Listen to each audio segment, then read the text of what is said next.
So, are we vampires now? I think we are. V! This is Video Vulture!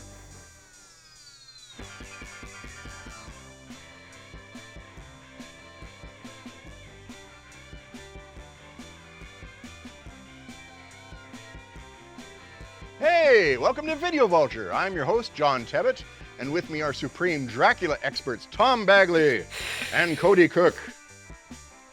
And today we're finishing up our first ever two-part episode because I assume everybody remembers the last episode, right? Seriously?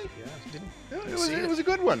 We're talking about Frankenstein movies that were so far removed from the original novel, there was barely any connection at all. And at the end, we all got bitten on the neck by Dracula? Doesn't ring a bell. Wait, what? It was me! Who's that? Who was that guy? Are you kidding? This is Dracula! Count Dracula! I always thought he would have been taller. Anyway, this time around we're doing the same thing with Dracula. Dracula movies that are so far removed from the original novel, barely any connection at all. This really, really long ways off. Like stuff like Kung Fu Beyond the Grave. Kung Fu from Beyond the Grave. This is an insane movie. This is so bonkers. Crazy things are happening in this all the way through.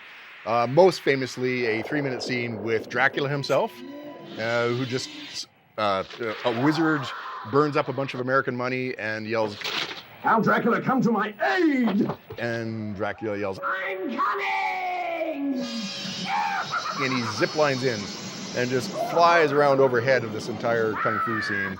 And it's nuts. And the good guys have an army of hopping vampires with them. Oh, sweet. Yeah, because he's got a connection to a mortuary or something like that. So I mean, it's Hong Kong. It makes sense. Oh, yeah, Hopping yeah. vampires. It all makes sense in a way that doesn't need to make sense whatsoever. Although there is an explanation for why this happens. So it takes place in the 7th month of the year when supposedly the underworld has a lot closer connection to the real world. Some of the dead people can come back.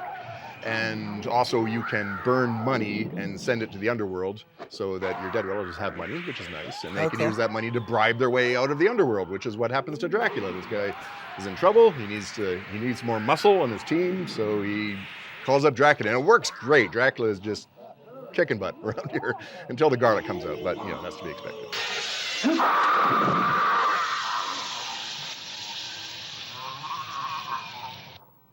All right, so now we're going to talk about Blood for Dracula, which is a great follow-up to Flesh for Frankenstein, both Paul Morrissey films. In fact, Blood for Dracula started filming a week after Frankenstein ended, and Paul told Udo Kier, who was in Frankenstein and came over into Dracula, the only way he could be Dracula is if he lost 10 pounds in that week. And so he actually lost the weight, but then had to use a wheelchair. And there are scenes in the movie where Dracula's in a wheelchair. And the reason is because he was so weak, he couldn't actually stand on his own. So the story is Count Dracula is from Romania. He and his servant, they have to move to Italy because there's no longer any virgins in Romania, and Dracula needs to drink the blood of virgins to survive. So they decide to move to Italy, which is kind of funny that Dracula is moving to like one of the most religious countries in the world. But so he goes, they meet up with this really rich Italian family. He gets to move in with them, and then the family tries to marry their 3 daughters off to Dracula. And secretly they just want his money, because he's like Count Dracula, right? But he just wants this pure woman that he can feed off of. So he's gonna try and find one of the 3 daughters and hopefully that they have pure blood kind of thing.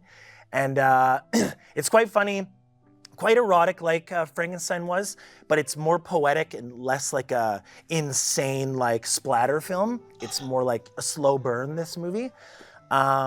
So there's some really funny parts, like Dracula is very different from regular like Dracula versions, where in this one he can walk around in the sunlight and just kind of like shades his face and like can touch crosses and stuff like that and everything. That's all due to Paul Morrissey like not doing any research before. And he's also a less violent Dracula. He actually doesn't like killing. He only wants to feed to survive. So there's a scene where his servant brings him blood bread. It's like bread infused with blood. And then he's like eating the bloody bread and stuff like that. And there's a really funny anecdote where Roman Polanski is actually in one scene. And Udo Kier had to go to Austria for another film that he was shooting. He had to go shoot for one day. And because he was off the one day, they shot this scene with Roman Polanski. And so Udo Kier didn't actually get to be on set with Roman Polanski in his own movie. So it's really funny. It's really, like, it really reminds me of Flesh for Frankenstein, but at the same time it doesn't, because it's quite different. And it's also very different from most of the other Dracula films that were out there, you know, with him being less violent, him moving to Italy because they were already shooting in Italy. Flesh for Frankenstein was shot mostly on set, whereas Blood for Dracula is mostly on location, so lots of natural lighting and stuff like that. So I highly recommend. I would watch both of them just to see the contrast between the two, but yeah, Blood for Dracula. Dracula, did you say? Dracula. The sound is so intriguing. 3 syllables. Dracula. I think I like that name.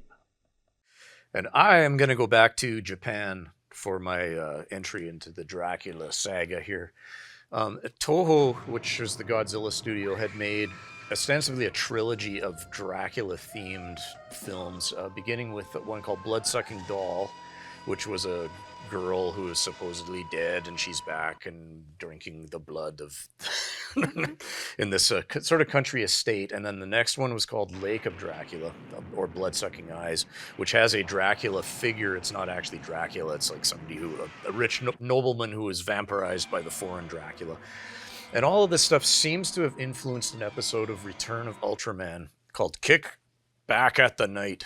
I think that's what the translation is. It makes no sense. Great title. Yeah, I think one translation said "wrote the night," and what it is it's, once again, there's a girl who shows up at her friend's house, but this girl has been killed in a holiday accident, but she's been possessed by an alien called Draculas, and she does some horrible stuff, drinks the blood of her friend, and then so the monster attack team is sent over because they've been getting radioactive signals from this girl, and it turns out, of course, she has been possessed by this alien named Draculas, who turns into a giant Ultraman monster, and Ultraman Jack, who is the version of Ultraman in this series, has to get after her into a big butt-kicking brawl, and there's some neck biting, which is hilarious. There's Draculas chomps, but he's got these giant ears, and it's like the coolest vampire outfit. It's just this giant thing.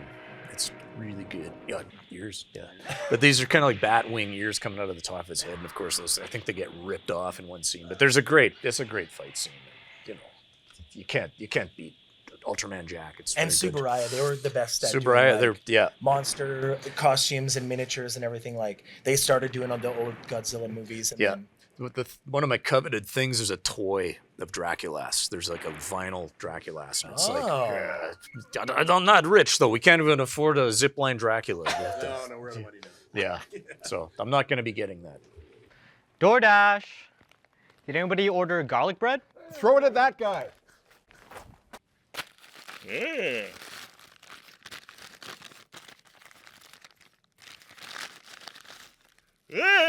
Garlic.